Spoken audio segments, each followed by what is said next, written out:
Hello, hi, hello, y'all. What's up? What's cracking? We got Zandra here. Happy Sunday. I hope you guys had a really good week. Today, our topic is being boring and how that helps you maintain your arts practice, as well as not just over a short period of time, but over a long period of time.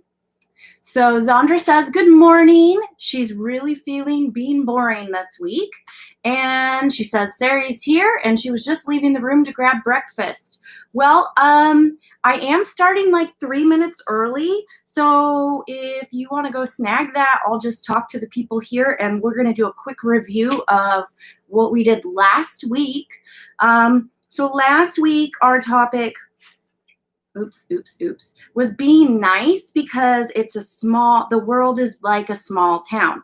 And we talked about interacting with people. Hi, Jeremy, it's good to see you or not see you, or we'll see you in person at some point. So making friends, ignoring enemies, making sure that you're focused on the positive things. You're around people who encourage you to grow, if not per conversations with them, but per their example. So making sure that you surround yourself with people that challenge you to keep up, that challenge you to continue to grow your arts practice and continue to just keep trudging along this trail of making art that sometimes it can feel kind of lonely. Sometimes you can feel kind of lost or overwhelmed. But that's why it's important to find people that encourage you and set the example. So again, this week in maintaining this build-up, this book has been a really nice, steady progression of how to maintain an arts practice. So if you don't already have Steal Like an Artist by Austin Kleon, I do recommend you go and buy this book. It's really great. It's really good to just flip through. He has an accompanying artist journal, Steal Like an Artist art journal, and it has prompts in here, creative prompts for us. I have not been doing so hot with keeping up with it. I've got a lot on my plate right now, but it's here for me when I'm ready. So that's really nice to have on hand. Oh, we got Kim in the chat room. What's up, Kim? Glad you're here this week. Hope you have had a great week full of productivity and art making. I'm trying out a new format here so that we can actually see some of the stuff that I'm working on. And I think that this might work out okay. Last night, I just finished this. It's a Daranaut with some trees growing out of it. We've got some swirly clouds, and the tree foliage is turning into hands and clouds coming in to kind of just spin around. I don't know. I just kind of went for it. And I got the edges all painted. But yeah, so this is my most recent completion. Pretty excited about it. And I have some exciting news. I have an announcement to make. I am going to be asking you guys a question. I need some info from you. I want to know if you wanted to create a painting, what is the number one thing that stops you from doing so? I'm going to be doing a webinar to help you guys through this process. What's the number one thing that stops you from creating your own painting? Zandra mentioned to me that she'd like to work on some clouds. I'd really like to know what you guys think, because I got some really exciting stuff coming up, and I've got some free content coming up, and we're going to be doing some more live streams on actual activities. So Kim says, oh, thank you. Kim says that my painting looks great and she loves the hands. She says, so Kim is saying that for her, the thing that stops her from making a painting is the ability to do so. I would then say the confidence to do so, because she's saying she's not really a painter. So the ability, right? Like, how do I actually do things? or I think maybe that encompasses a couple things, maybe technique, how to approach it, how to start. If I'm understanding that correctly, Kim, please give me a confirmation here. Ooh, man, I was working really hard at not saying when I was live streaming, and so far today I'm not doing so hot, but we will get my public speaking wrapped up and polished up here. All right, so be boring. It's the only way to get work done. What do you guys think that means? Because at first glance, it's like, okay, I don't understand. But we've got this whole chapter's chock full. So Kim's saying, yes, technique is the thing that's stopping her from doing a painting. She only has pour paint and awesome watercolors. Oh, so she's only pour painted and done some watercolors. Zandra says FOMO, fear of missing out. So fear of missing out is what stops you from creating a painting, or were you having FOMO while you were going to get your breakfast?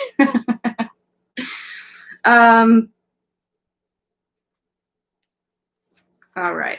So on this track of being boring, oh, she was having FOMO while she was grabbing breakfast. It's okay, Zandra, you didn't miss too much. I was just asking if you were going to if you were going to create a painting, what stops you? Now, Zandra says fear. Now, fear of the process, fear of it not turning out right. I'm assuming both of those things. Give me a word if that's true. So, be regular and orderly in your life so that you may be violent and original with your work. I absolutely love this quote. It's by Gustave Flaubert. I don't know if I'm pronouncing that right. Be regular and orderly in your life so that you may be violent and original in your art. I don't know. That just kind of gets me going. Violent and original. That sounds like I don't know. I'm going to throw on a metal album and just throw the paint around and make something just totally like gruesome monster and, all kinds of cool stuff. I like that quote. But what do you think that Gustave means? Does it mean to save your energy for your work? Does it mean to save your imagination, your energy? What do you think? Be regular and orderly in your life so that you may be violent and original with your work. Zandra says word, fear of the process and the result is what stops her. So let's see.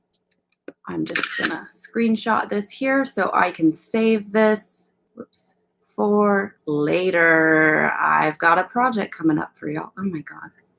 Stop. Oh no, you guys. I'm doing terrible things. All right. Why don't I just write this down? Shit. Let's see if I can figure out. I usually use a mouse. Oh, save. There we go. Oh, here we go. Now I'm in business. All right. So Kim is saying, what about fear of success?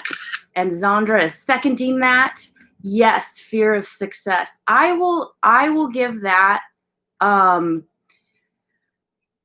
will agree with that to an extent, because I think deep down we all want to be successful, but I think sometimes having that limelight on you and the attention from that can be really daunting. Let me know if I'm understanding this right. Zandra says, I'm doing terrible things. Oh, she's laughing at me. So I usually use a mouse with my computer. I have a stupid little scroll pad, and I'm trying to save the picture and right click and crap. It's just, there's a reason why I use a mouse, because I don't like using the trackpad. So fear of success. Yeah. So I can attest to that. Yeah. So success, like anytime like oftentimes when I've succeeded at doing something, I'm like so gung-ho at what's next that I forget to acknowledge myself and acknowledge the fact that I've actually succeeded at something. So it's time to like slow down and like acknowledge and revel in it. But yeah, I feel that hard. So Kim says, what if I end up being good at it? Sandra says Windows key plus print screen. Yeah, I'm on a MacBook, yo. I have to do command. I think it's command control 3. So Zandra says for her, it's what if somebody wants to talk to me? So Zandra, I'm going to counter that. I used to have really, really bad, and sometimes I still do, social anxiety, where like I didn't know how to have like a normal conversation with people. I was like really scared of people, and the good thing about having somebody wanting to talk to you about something that you create is that I guarantee you won't be able to shut up about your creation. That's how it is for me. So you want to sit here and have a normal conversation with me about, I don't know, like, I don't know, what do normal people talk about? Yes, social anxiety is totally a thing. Yeah, and you wouldn't think it you wouldn't think that I had anything like that. So, but literally, I think last Mother's Day was the last time that I freaked out before teaching workshops. And I've been teaching workshops for over 4 years. So it's like a real thing, performance anxiety, whatever. But back to the thing, what if somebody wants to talk to me? If you're nervous about somebody wanting to talk to you about your work, just know this, like, you know how you created it. You know what you were thinking when you were making it.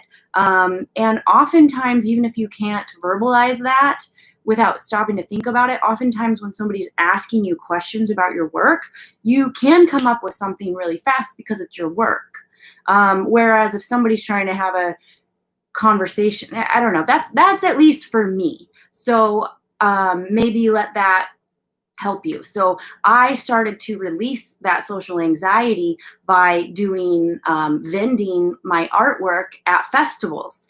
And when I was vending my artwork at festivals, when people approached me, they were approaching me to talk about my art. And so that's how I kind of started to alleviate that anxiety.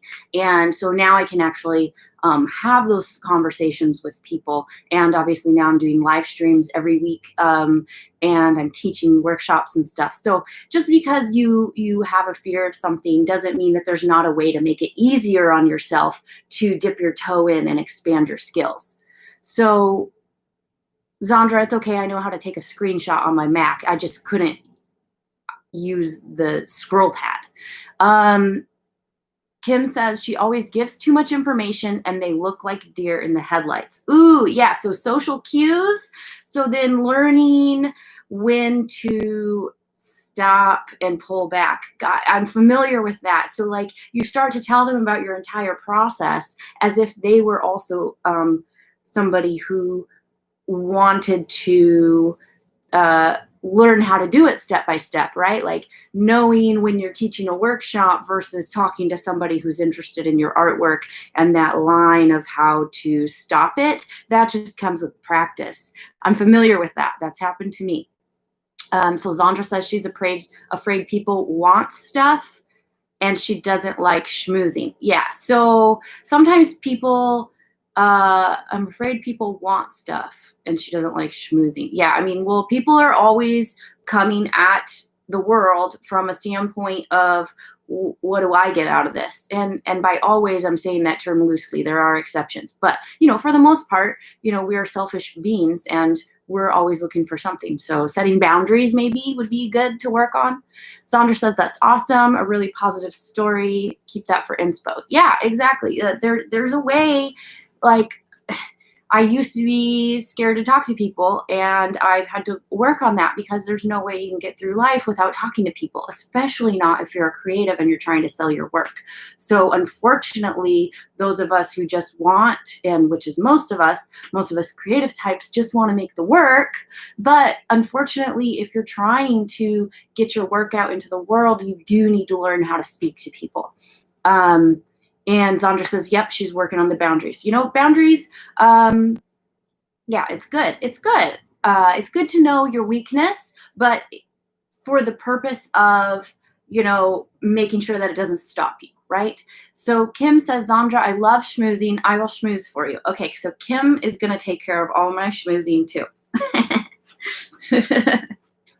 But anyway, so essentially we're getting into this this fear of success, fear of talking to people, fear of the process, and that's what's stopping us from creating a painting. So Zandra, I know for a fact you're experimenting with paints. I've talked to you several times throughout this week, and you've been experimenting with projects. And so the only way to get better at something is to know what does and doesn't work. And what is it, that whole Edison quote, the only way I didn't fail at making like 900 light bulbs, I just figured out 900 ways not to make a light bulb. However that quote is, I might have butchered it. But, you have to get a feel for your medium. Sandra says, word. All right. Well, good. So that gives me something to go in my pocket. I think that I'll make announcements next week. So next week is our final chapter in this book, and I have an announcement next week. So get ready, you guys. I got something cool coming. So yeah. I'll be working on it all week. So next, be regular and orderly in your life so that you may be violent and original in your artwork. And so, the next book, we'll talk about that next week. So take care of yourself. I'm a boring guy with a 9-to-5 job who lives in a quiet neighborhood with his wife and dog. Not me, obviously. I'm a boring girl that lives in Seattle in my apartment making art all the time. That whole romantic image of the creative genius doing drugs and running around and sleeping with everyone is played out. Holy moly, you guys, can I get a word from you, Zandra? That whole romantic image of the creative genius doing drugs and running around sleeping with everyone is played out. And might I add, the whole artist, suffering artist, the artist full of angst, whatever, like that does not have to be your reality. You can be creative and make artwork if you're not suffering. It's just like Julia Cameron said in her Artist's Way book. She said that she used to be an alcoholic and she was scared that if she stopped drinking the alcohol, she would run out of content. And I think for a lot of us, that is a bigger problem than the whole like running around doing drugs thing. I think that the angst and anxiety defining you as an artist and making you feel like you won't be able to create if you take care of your problems is such a big issue. Zandra, Kim says that I am not boring. Thank you, Kim. People say I'm interesting, but I've never once in my life been accused of being normal. So I guess I believe y'all. You guys think that I'm not boring. Okay. Zandra says, word, art is my destruction Zandra says, and I quote, art as my destruction is the only authentic reality. Is definitely BS. Yes, exactly. So I personally have found that the more and more I got my personal issues figured out, and took care of my mental health, my physical health, my overall well-being, fixing situations that needed my attention, the more and more that got to be taken care of, the more creative and open and fun I've been able to have with my art. And on the one hand, though, if you're using art as an escape, like escapism, the only thing that's going to change with that is that instead of escaping reality, you're just going to have to maintain your schedule with turning to your artwork. Instead of turning to your artwork to escape reality, you're going to have to turn to your artwork because you want to make the artwork.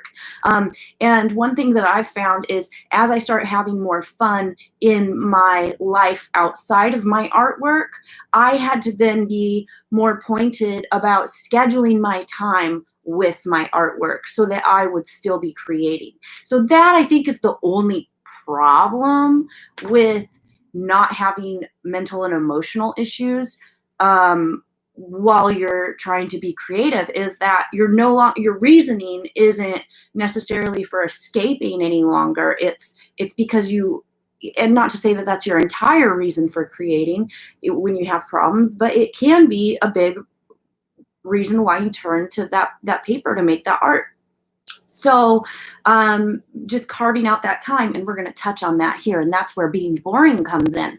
And a lot of times you can get addicted to that emotional roller coaster, right? So like then you start to go out and seek situations that give you that. But again, I digress into my psychology interests. We've got a lot of action in the chat, and that's it for my soapbox on that. So Zandra says, I've never been accused of being normal. She loved that I said that. It's like normal is a moral failing. People mistake correlation and causation. A lot of people with mental health issues become artists, but being an artist doesn't require mental illness. I really like that. Zandra said, wow, Sari, that is an amazing point. That blows my mind. I'm really glad that that made sense to you guys. Because that's how I articulate it in my own mind, and that's how I've come to learn about myself through the healing process. As I heal, other issues, then we're having to be okay. Anyway, I already explained it. So good. I'm glad that that made sense, Sandra. Yes, and I really like your point about people mistaking correlation and causation. A lot of people with mental health issues become artists, but being an artist doesn't require mental illness. Exactly. And there's that fear, right? That your angst and pain is what fuels your art, when in reality, it's the most healthy way for you to manage that with what you have in your means at that time. So it's a coping mechanism, right? So your coping mechanism then becomes a skill set because of your constant interaction with it. Zandra says, exactly. Perfect. So take care of yourself. That really sent me off into a example. So I'm glad that we're talking about this, and hopefully the topic is not boring. So it takes a lot of energy to be creative, right? You don't have the energy to waste it on other stuff like going out and partying and whatever. Like if you're really serious about your art, if art has served a purpose for you and you want to continue with your practice, you need to carve out that time in your calendar to do so. So it's best to assume that you'll be alive for a while, because you got to take care of yourself, right? So Patti Smith tells young artists to go to the dentist, eat breakfast, do some push-ups, go for long walks, get plenty of sleep. That means exercise, eat well, sleep, and maintain that 9-to-5 job so that you aren't worrying and stressing about finances while you're creating your artwork. Neil Young says, okay, so this is him disagreeing. Neil Young saying it's better to burn out than to fade away. And Austin, the author of this book, is saying it's better to burn slow and see your grandkids. All right, so that being said, taking care of ourselves includes having that 9 to 5 job while you're getting your artwork and your career going, your true passion, right? So stay out of debt is our next tip here. So most people I know hate to think about money, but do yourself a favor and learn about money as soon as you can. So his grandpa used to tell his dad, son, it's not the money you make, it's the money you hold on to. Make yourself a budget, live within your means, pack your lunch, pinch pennies, save as much as you can, get the education you need for as cheap as you can get it. Now, let me say that again because this is really important. Get the education you need for as cheap as you can get it. And so many people are in debt right now with their education and they're making minimum wage, like, or $15 an hour or whatever. And I think that we've gotten a little backwards with this. You can get scholarships. You can work as you can work and be in school and pay as you go. It'll take you longer, but you're not going to have that debt that you can never pay off because apparently these loans are they're like loan sharks. Zandra says, for an artist, the bar should be the most boring place. Their studio is the party. Okay, that's funny. The bar should be the most boring place because you don't want to talk to anybody. For those with social anxiety, it's like, okay, like why? I like to take a book and go to the bar and read the book. Zandra says word, so she's so funny. I think that to maintain a healthy studio environment for me, I have to break it up with activities like taking a nap if I can, meditating, doing some exercise, and getting up and getting that blood flowing and taking that space away from your canvas or whatever it is you're working on. Giving yourself that space is also a healthy part of creation. Kim says the bar is 100 feet from her studio and they deliver. Okay, so does the bar deliver food or are they delivering you drinks now? Because I'd just be like ordering a growler and getting a mini fridge. Kim has a studio and it's right downtown and she has a really cool space with big open windows and she says they'll deliver her beer. Okay, that's dangerous. That's super cool though. Then you get something nice on tap. It always tastes better than out of the bottle or the can. I said, okay, so the topic is staying out of debt. Make sure you can afford the beer from the bar, okay? So the art about holding on to money is saying no to consumer culture, right? Like everything's about the new shiny car, the new shiny computer, the new shiny this, the new shiny that, the new shiny wardrobe. I personally shop at one major department store and the rest of my stuff is from secondhand stores. I do buy myself nice stuff, but I try and do it on sale. So there's just my blurb about money there.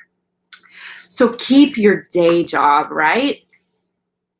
Even if you're lucky enough to make a living off doing what you truly love, it will probably take you a while to get to that point. Until then, you're going to need a day job. Now, I'm going to urge you guys to listen to this because I quit my full-time graphics job and photography job to do my business. And it worked pretty well for a while, having a part-time job, but I still found that my stress levels were really, really high. I don't regret doing it for myself because I learned a lot, but I definitely know that I still could have learned what I learned, but in a longer period of time, right? So maybe I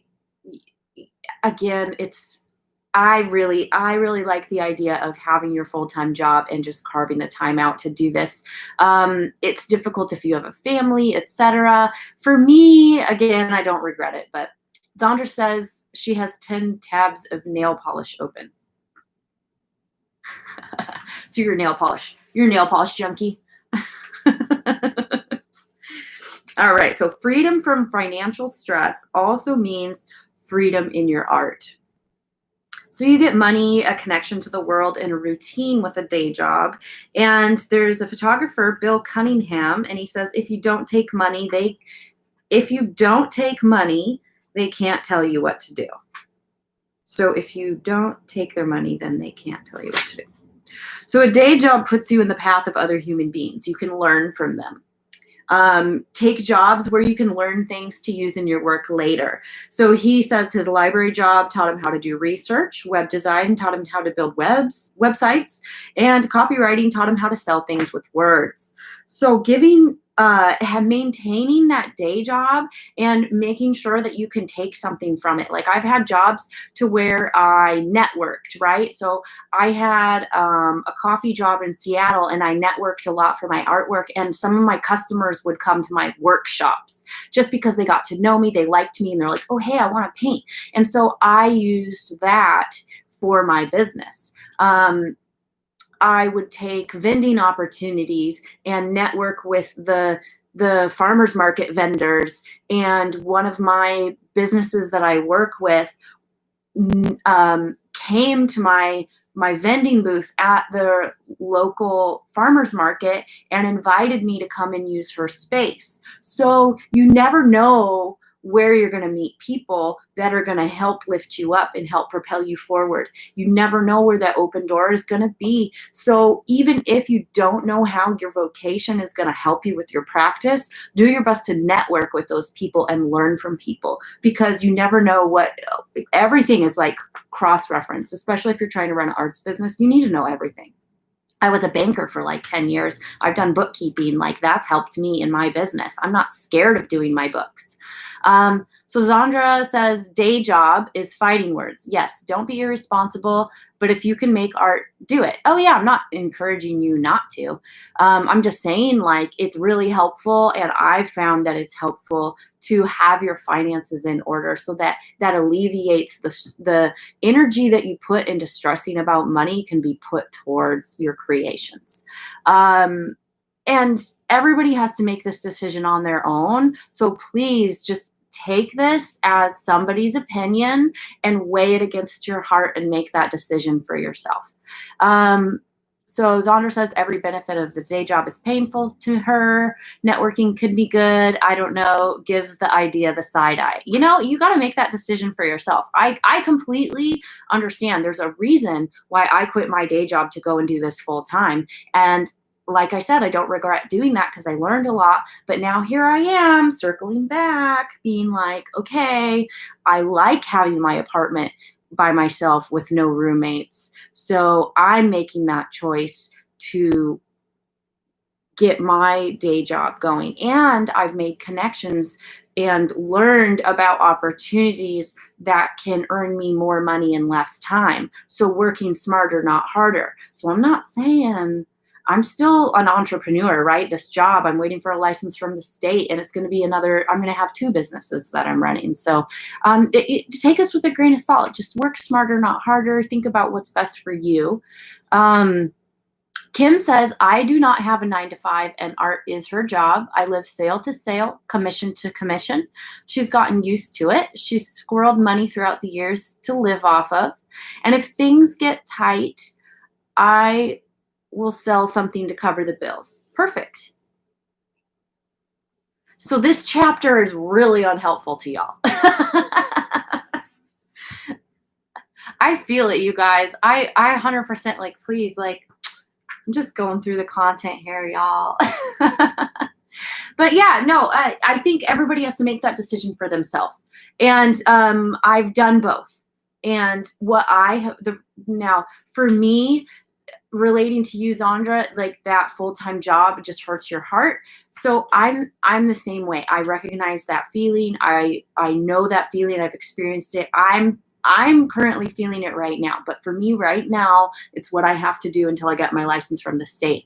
Once I get that going, I have an opportunity to be able to live off part-time income while doing my art, and then I'm making the switch. And I have a new art product that's coming out that, you know, I mean, who knows what the future brings. If you can just think about your needs and what's most important to you, I think that's really the point here. And a lot of us function differently day to day. So I think keeping that in mind, and really, again, just taking what's said here with a grain of salt, trying to get as much information from it as you possibly can, and then adjusting that to fit your needs and your lifestyle. So Kim says we all have different paths. Can I get a word, Sandra? I have paint on me. All right. So, but the point here, I think the most important point of this here is to maintain your art routine, and maintaining it in a way to where you are not wasting that mental energy on other things, and you're actually able to still devote the creation. So the art routine. So he's saying giving you a daily routine in which you can schedule a regular time for your creative pursuits is the most important thing. Inertia is the death of creativity. So you don't want to have large periods of time in between your creative practice. And I will attest to this. If I go long periods of time between my creative practice, not only does it affect me mentally, it affects me mentally and emotionally, because I need to have that outlet for myself. But it affects me negatively in that it's harder to get started back into my creative process when it's been a while. It's almost like you're alienating yourself from what you love. It's a weird mental block that comes up. So that can have you dreading the work. It's going to suck until you get back in the flow of it. So the solution is really simple. Figure out what you can carve out, what time you can steal, and stick to your routine. So if that means you're going to do a part-time job and then part-time with your art, which really you're doing full-time with your art and a part-time job, so whatever that means for you, but do the work every day, no matter what. And he's saying no holidays, no sick days, don't stop. What you'll probably find is that Parkinson's law is usually true. Work gets done in the time available. Sandra says, yes, it's like jogging every day and then stopping for a twisted ankle, right? So, and the best way to get started, so if you're out of your flow, and it's been a long time and you're like having trouble getting started again, don't think about how hard it's going to be. Think about how you're going to feel after you've made some progress, right? So same with exercise, and this has helped me, not thinking about, oh, exercise, oh, it takes effort, whatever. Don't think about that. Think about how you feel when you're done exercising. Guaranteed you feel better. You always feel good. So Zandra's agreeing with me. She says that's exactly what she thinks. Perfect. So y'all, we're on the same page. So so this is funny. I absolutely love this. The poet Philip Larkin said the best thing to do is try to be utterly schizoid about it all, using each personality as a refuge from the other. So if there's a big part of you that really enjoys your artwork, then get in that mode and get your starting ritual so that you can get into your artwork. If there's a big part of you that enjoys the exercise after the point, after you've done the exercise, get into that mode before you start to do the exercise, just like I said. So same with going to work. If there's a part of you that enjoys counting the money, then think about counting the money before you go. Get yourself hyped up for your task before you go and do it. Think about the good points of your task before you go and do it. And that's how you would then maintain that. So the trick is to find a day job. Okay, now we're back to this. You guys, don't chop my head off here, but I'm going through the content here. That we're almost done. The trick is to find a day job that pays decently, doesn't make you want to vomit, and leaves you with enough energy to make things in your spare time. Can I get a word? Good day jobs aren't necessarily easy to find, but they are out there. So Zandra says, bah, get the guillotine. And she gave me a word on that. So, okay, you guys, we're through it. We're done talking about the jobs, okay? So Get yourself a calendar is our next tip. We need a calendar. So here's a calendar, and it shows him just blocking out day after day after day after day. These could be categories. I'm not sure how he has this here. He has it organized in some way. He's meeting a goal here. But amassing a body of work or building a career is a lot about the slow accumulation of little bits of effort over time. Oh my gosh, Tommy from Waves is here. So the event company that I volunteer with here in Seattle, we're obviously not doing events right now, but Tommy, he volunteers with me, and he says he has a part-time job that's great, and he feels like it's perfect for working and arting. See, it's like that plug and go. If you can get your mind into that automatic that just, okay, I go to my job and it's easy enough to where I can just leave work at work and then you can go home and art. I love that you have a job like that. Kim says for his first book, bottom of page. I don't know what you're talking about. Zandra says, hi, Tommy. And Thomas has given everyone the peace sign. Welcome. Thanks for joining in. We've been doing this for quite a while now, just our creative art book club. So we get to talk back and forth. And I'm finding a way. Oh, got you. So Kim is saying that the calendar here is here for his goals for him to make his first book. Thank you, Kim. But yeah, so I don't remember what I was saying. But getting back into it here, a calendar helps you to plan your work, and it gives you concrete goals, and it keeps you on track. And we have an additional, so it looks like Austin here, he has all of his tasks marked out. Like one of these says 150 poems. One of these says 100 poems. So he has goals, and he just marks on them his daily work as he and so he can see the progress as it fills up to go towards his goal. And this is a perfect chapter for me right now because I have a really big project coming up, and this is very timely. So I'm very grateful that we're doing this book right now. This is going to help me get organized, and I have this announcement I'm making next week. So come back next week. So Jerry Seinfeld, I don't know if you guys like Seinfeld. In my opinion, you either like Seinfeld or you don't. I'm one of those people that absolutely love Seinfeld. I grew up watching him, so this is really happy to me. So he's saying to get a wall calendar that shows the entire year. And so what Jerry Seinfeld would do is every day he'd try and write a joke. And so he said, the point is every day when you finished your work, make an X on that day's box. And instead of just getting the work done, your goal is just to fill a box. So just show up and do your task. It could be one task. And he says after a few days, you'll have a chain. And Jerry says, just keep at it and the chain will grow longer every day. You'll like seeing the chain, especially when you get a few weeks under your belt. And your only job next is to not break that chain.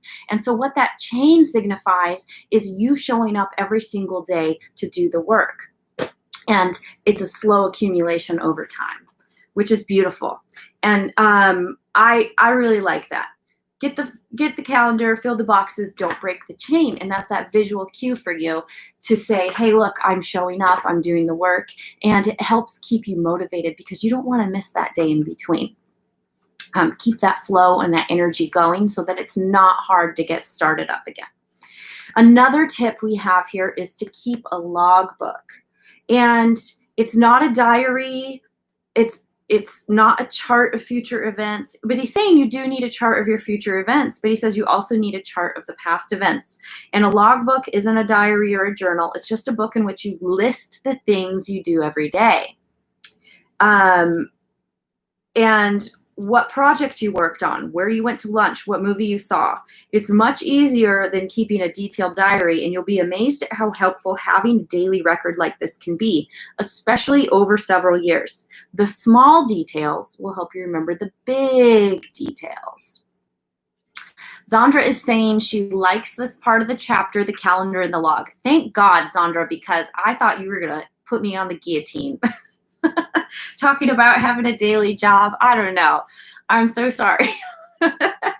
So in the old days, a logbook was a place for sailors to keep track of how far they've traveled, and that's exactly what you're doing, keeping track of how far your ship has sailed. So I really like this. So our two takeaways from this is, or three takeaways from this is carve out that daily time for your artwork, have that wall calendar showing the entire year for you to mark that you've done your daily artwork, and have that logbook that shows exactly what you've done every single day. The three ways to log and to go back and see your progress. I really like this because what I do is every few months, I just sit down and I write down a list of my accomplishments, and then I put them on the wall.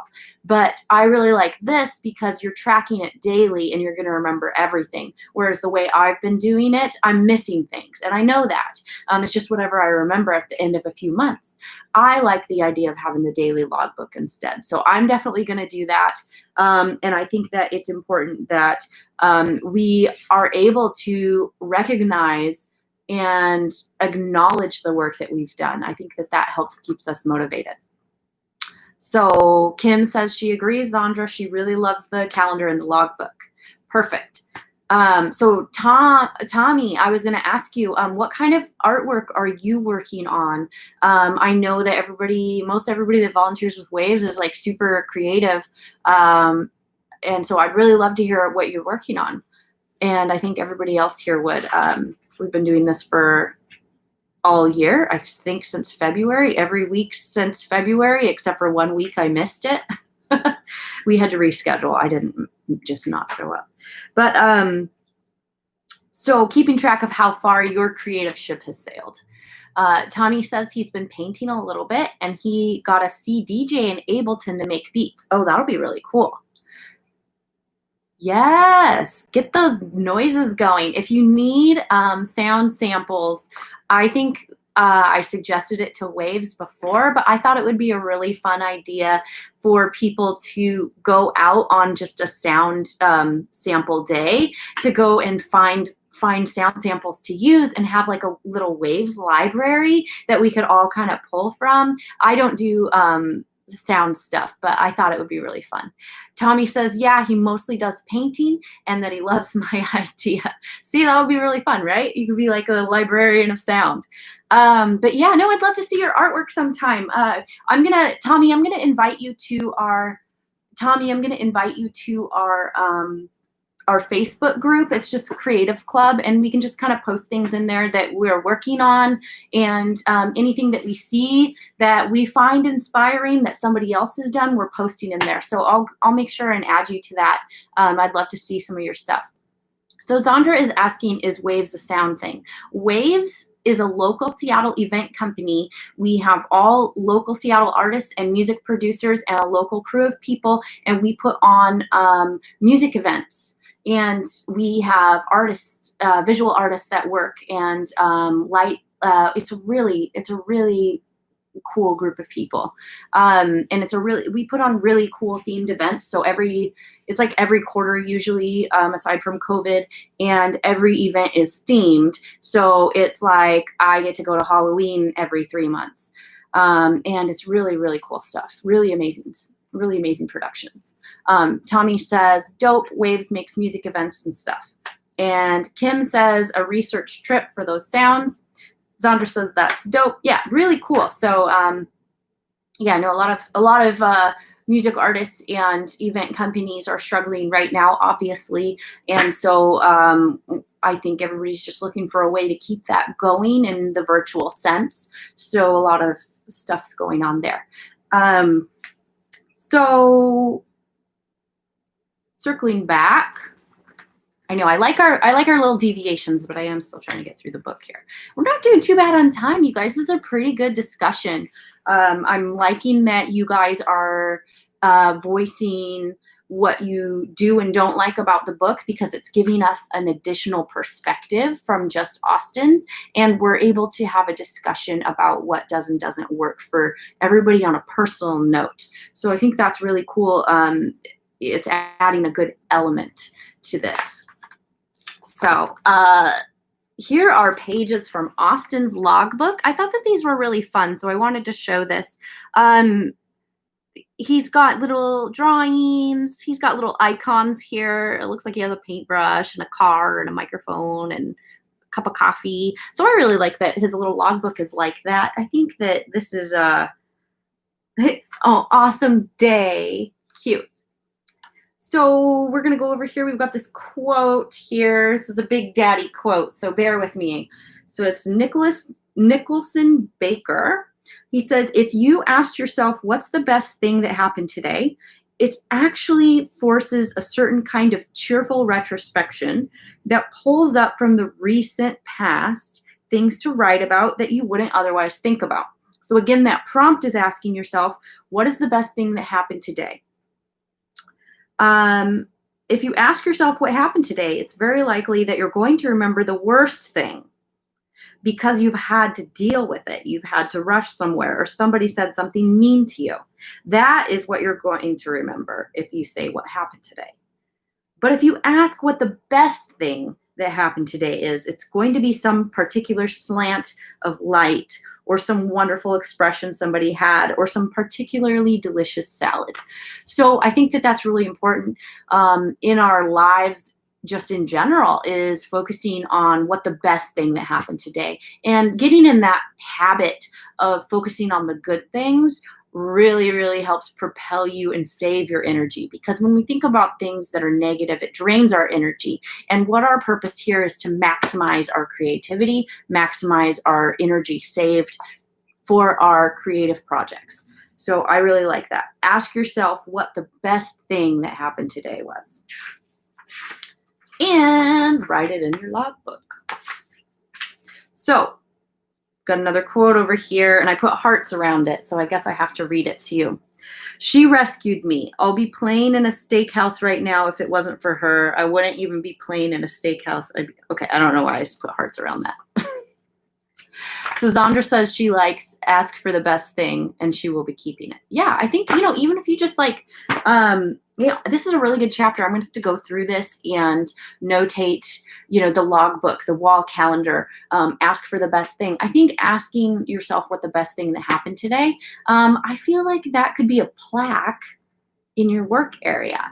So I think maybe I'll do a painting about that. Look, I even went and got a blank canvas for my storage unit. So what the best thing? Kim says she loves Tom Waits. His song, I Hope I Don't Fall in Love with You, is a favorite. On that note, marry well. I really hope I don't fall in love with you. I'm going to have to listen to that. Thank you for the recommendation. So here we go.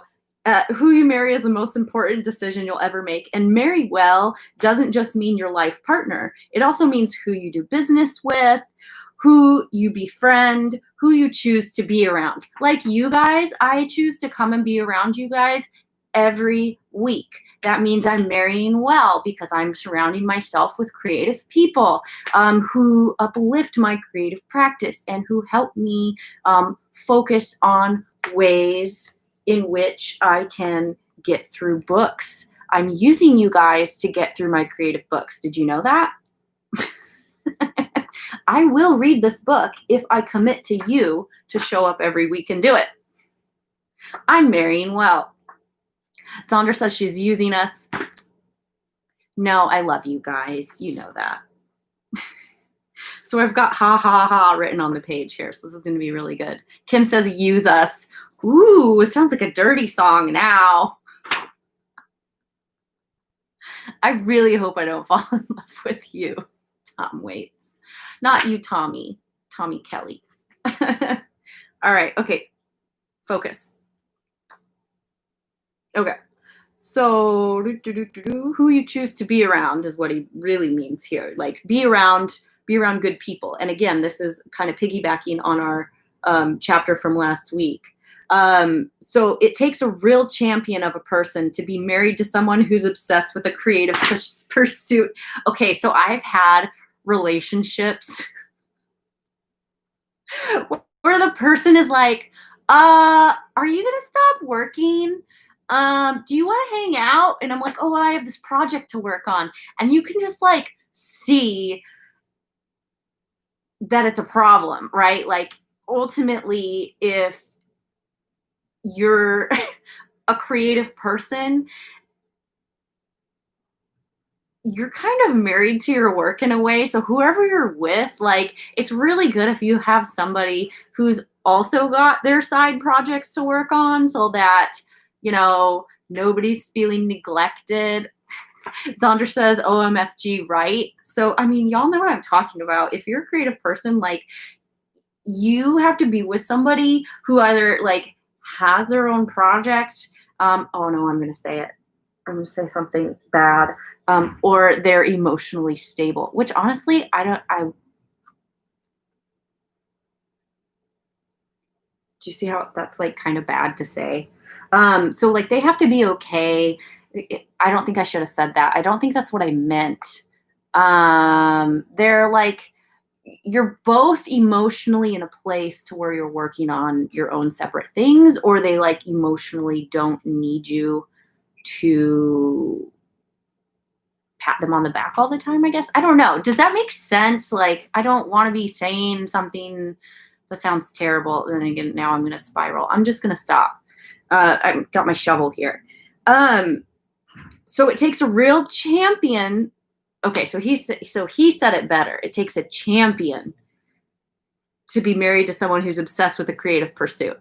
Okay, so I'm looking at it from the wrong end of the stick here. I've grabbed the negative end of the stick. So Zandra says that's why Jer and I work so well. We are in a poly relationship with ourselves and our arts. So right, like you're my lover, and I also have my lover, which is my paint set. I dig it. I dig it. So lots of times you have to be a maid, a cook, a motivational speaker, a mother, and an editor all at once. Yeah, I think creative types expect a lot from our partners. And so I think that's why I was like hiding behind my book, because I knew I wasn't wording that right. Kim says being a caregiver can suck the life out of you. Yeah, so I think I was hiding behind my book because I knew I wasn't wording that properly. Yeah, which is why I like to live alone, right? Yeah, so Kim saying, yeah. So Zondra's agreeing with me and Kim. So hopefully I'm not freaking Tommy out here or the other people watching as I figure out what exactly I'm trying to say.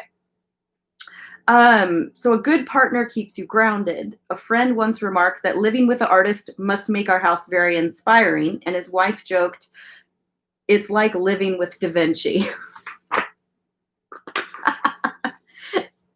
That's it. I really went out with a bang on this one. So, what did we learn today? Make sure you can earn your money and you're living in a way that is sustainable to you and your arts practice.